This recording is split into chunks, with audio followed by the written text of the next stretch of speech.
গত ৩রা জানুয়ারি শুক্রবার বেলা ৩:৩০ নাগাদ নিউ দীঘা থেকে নিখোঁজ হয়েছেন বেহালা থানা এলাকার কৈলাস পণ্ডিত লেনের বাসিন্দা দিবাকর দাস নামের এক ব্যক্তি। চেহারার গড়ন রোগা, গায়ের রং শ্যামলা, মাথায় কাঁচা পাকা চুল।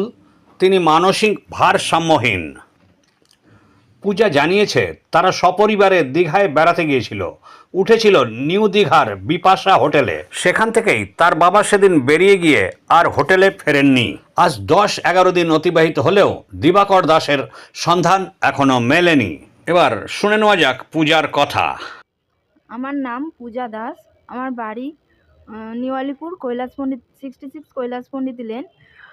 গত ৩/১/২০২৫ তারিখে আমার বাবা দিবাকর দাস হারিয়ে গেছেন নিউ দীঘা থেকে।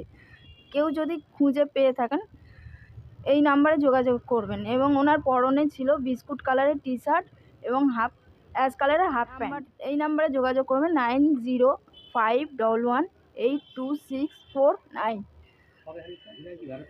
হ্যাঁ, দীঘায় বেড়াতে গেছিল এবং উনি রাস্তা ভুল করেই হয়তো হারিয়ে ফেলেছেন, ফিরতে পারছেন না। কেউ যদি পেয়ে থাকেন তো এই নাম্বারে যোগাযোগ করবেন।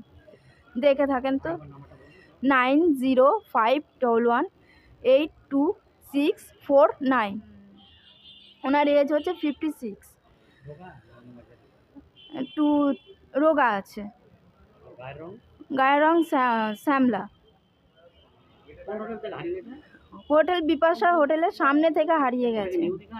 না, নিউ দীঘা এটা। হ্যাঁ হ্যাঁ, বাবার একটুখানি মানসিক ভারসাম্য একটুখানি ছিল, অসুস্থ, ওই জন্য উনি একটু ভুলে যান। রাস্তা হয়তো চিনতে পারেনি, তাই উনি ফিরতে পারছেন না। কেউ যদি একটুখানি দেখে থাকেন এনাকে, সত্বর আমার সাথে যোগাযোগ করবেন। এই খবরটি যারা দেখছেন তারা বেশি বেশি করে শেয়ার করবেন, যাতে এই মেয়েটি তার বাবাকে খুব দ্রুত খুঁজে পায়। পরিমল কর্মকার ও গোরা ঘোষের রিপোর্ট,